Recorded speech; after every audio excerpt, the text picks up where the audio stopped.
I looked through that tiny hole in the wall, and that's when I realized I was never alone. It only took 1 second, just 1 second of eye contact, and I still can't sleep properly to this day. If you're into real disturbing stories, subscribe now, because this one gets worse the longer it goes on. My name is Emily. I was 17 at the time, living with my mom in an old apartment building in Chicago. From the outside, the place looked normal, but once you stepped inside, it felt off, like the walls had been holding on to something for too long. Our apartment was on the 8th floor, second to last unit down a long, narrow hallway, and at the very end of that hallway was him. I never knew his name, nobody really did, but one thing was obvious: there was something seriously wrong with that guy. He was always sitting outside his door, same spot, same position, every single day. And every time I came home, his eyes would lock onto me. No smile, no expression, just staring. My mom warned me more than once, "Stay away from him, Emily. There's something wrong with that man." At the time, I didn't take it seriously. That was my first mistake. Then one day, it changed. He started calling me by my name. Emily. The first time I heard it, I froze. I had never told him my name, so how did he know it? The night everything happened, my mom was working a night shift. I was completely alone. I got home around 9 p.m. As soon as I stepped into the hallway, I saw him right where he always was. But this time, something about him felt different. I was unlocking my door when he spoke. "Your mom's working tonight, right?" My hand literally stopped moving, and for some reason, I nodded. Yeah, I actually nodded. He slowly smiled, and I mean slowly, like he'd been waiting for that answer. I went inside and locked the door behind me, tried to shake it off, told myself I was overthinking. Everything's fine, everything's fine. I took a shower, trying to relax. That's when I heard it. A noise coming from inside the wall. A low, scraping sound, like something dragging or drilling. I turned off the water. Silence. Then again, skrrr. My heart started racing. I got out of the shower immediately, still wet, barely dressed. I stepped into my room and looked around. Nothing. No one. But then I noticed it. A tiny hole in the wall, perfectly round, way too precise to be random. I slowly walked toward it, got down on my knees, and looked through. What I saw, I wish I never did. An eye. A real human eye staring directly back at me. No blinking, no movement, just watching. I screamed and fell back. I couldn't breathe. My chest felt tight. And then it hit me. He's been watching me. Not just tonight, for a long time. I ran into the bathroom, hands shaking, started feeling along the walls, and then I found another hole, then another, and another. He didn't just make one, he made multiple, all over the apartment. He knew everything. When I was alone, when I slept, when I changed, everything. I called my mom, barely able to speak, and right in the middle of the call, bang, bang, bang, someone started pounding on the front door. "Emily, open the door." His voice, but this time it wasn't calm. It sounded desperate, unstable. "Open the door right now." Bang, bang, bang. The whole door was shaking. I backed into the corner, crying, trying to stay quiet. It felt like hours, but it was only minutes. Police showed up in less than 5 minutes. They took him away. Later, we found out the truth. He'd been drilling holes into the walls for months, spying on me, watching everything I did.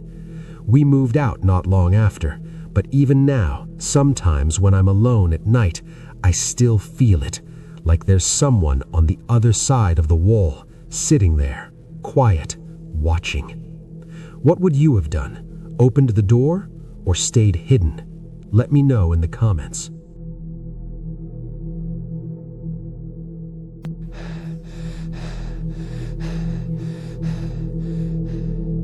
We were running through the forest in complete darkness, and that's when I realized whatever was chasing us wasn't an animal. There's a sound from that night I still can't get out of my head, a clicking mixed with this low, guttural growl right behind me. If you enjoy real, disturbing camping stories, subscribe now, because this one only gets worse the further it goes. My name is Jason. I was 19 at the time when I went on this trip with my friend Ryan and his girlfriend Lily. Ryan was the outdoors type. Camping, hiking, survival, he was into all of it. So when he invited me to go with them to a remote part of Olympic National Forest, I figured, why not? That was a mistake. Ryan didn't believe in campsites. He always said it ruins the experience being around other people. So instead, he drove us down this narrow dirt road deep into the forest. We were out there for a few minutes before he suddenly stopped the truck. No signs, no trails, nothing. Just trees and silence. We got out and started setting up camp. Tents, sleeping bags, food, basic stuff. Ryan mentioned he usually packs lighter, but he was keeping it easy for us. I didn't think much of it at the time. Lily and I worked on setting up the tents while Ryan went off into the woods to gather firewood. He came back a few times with pieces of wood, but each time something about him seemed off, like he was listening for something. Night came quicker than expected. We got a fire going and sat around it, talking, drinking, laughing, at least for a while. Lily eventually got tired and went into the tent. It was just me and Ryan by the fire. Things got quieter. Then suddenly he held up his hand. Shh, listen. At first, I didn't hear anything. Then, footsteps, somewhere out in the darkness. I asked, "A deer?" He said, "Probably," but he didn't sound convinced. The footsteps didn't come straight towards us. They moved in a circle, slowly, getting closer. Then we heard it. A sound I can't really explain, clicking mixed with this deep, guttural growl right behind me. At that point, I knew that wasn't a deer. It wasn't a bear. It wasn't anything I'd ever heard before. The fire outside was still burning, casting shadows on the tent walls, and that's when I saw it. A shadow. Huge, standing upright, walking on two legs. It slowly passed by my tent. Each step was heavy, deliberate. Then it moved towards Ryan and Livy's tent. What happened next, I'll never forget.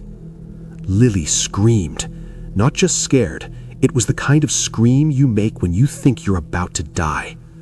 I froze. Then I heard Ryan shouting, "Run, run!" I rushed out of the tent and followed them. We ran into the darkness, no flashlights, no direction, but we knew one thing. It was chasing us. I could hear the footsteps right behind me. I was last, and I swear it was getting closer. Somehow Ryan led us back to the truck. We didn't look back, not once. We jumped in and he floored it down the dirt road. After maybe 30 seconds, dead end. My heart dropped. I told him, "Turn off the headlights." He said, "I can't see anything if I do that."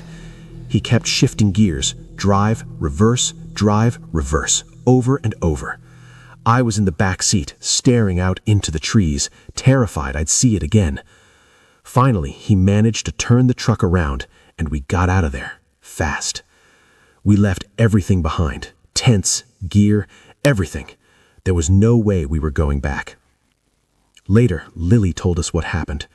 She said something was standing outside the tent, breathing, heavy, slow breathing.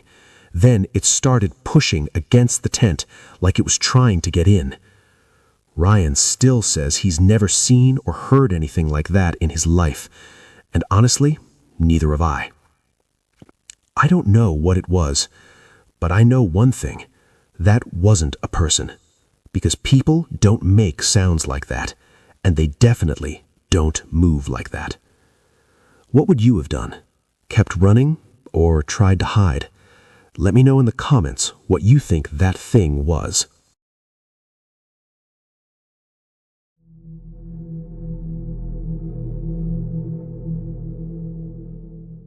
I heard my front door open that night. Not imagined it, not a dream. I heard it clearly. Someone walked out of my house. The next morning, I called the security company. They checked the system logs and told me none of your doors were opened. So before I tell you what actually happened, just know this. If you like real stories that don't make sense, the kind that stays in your head when you're alone at night, you might want to subscribe now, because this one only gets worse. We had a security system in our house, a reliable one. Every door, every window, if anything opened even slightly, it would instantly announce it. No delays, no mistakes. At least, that's what we believed. I was in 7th grade. My parents were working late. My brother had already left, so I was alone. But the house didn't feel empty.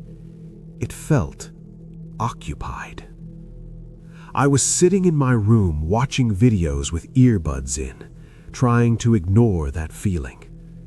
Then suddenly, I paused the video because I heard footsteps right outside my door. Slow, careful, like someone was trying not to be noticed. I held my breath, listened closely. Nothing. I told myself I was just being paranoid, got up, and went to the bathroom. That's when I heard it. Knock. Soft. Then again. Knock. Knock. I froze because the sound wasn't coming from outside. It was coming from inside the wall. I slowly turned toward the door, and then a voice. Low, stretched, unnatural. Can you hear me? My chest tightened. That wasn't my brother. That wasn't anyone I knew. I didn't move, didn't breathe, just stood there, hoping it didn't know I was inside. Then came the footsteps again, closer. Step, step, step, until they stopped right in front of the bathroom door. The handle moved. Once, twice, then nothing. Time stretched. I don't even know how long I stood there. Then suddenly, the footsteps walked away, faster this time, toward the stairs, and then running, loud, heavy, fast. I pressed my ear against the door, and I heard it. The front door opening, then closing. I waited for the alarm. That loud voice we always heard, telling us which door opened. But it never came. So that's when I realized something was very, very wrong. And then, right behind me, from inside the bathroom, a whisper, so close it felt like it was right next to my ear. You can come out now. I turned around, slowly. No one was there. I didn't sleep that night, didn't leave my room, just waited for morning. The next day, I called the security company. I needed answers.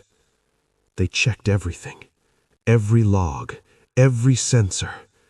Then they told me no doors were opened. So whatever I heard, whatever walked down those stairs, whatever opened that door, it never actually left. And sometimes, late at night, when the house is completely silent, I still hear it from inside the walls. Knock, knock.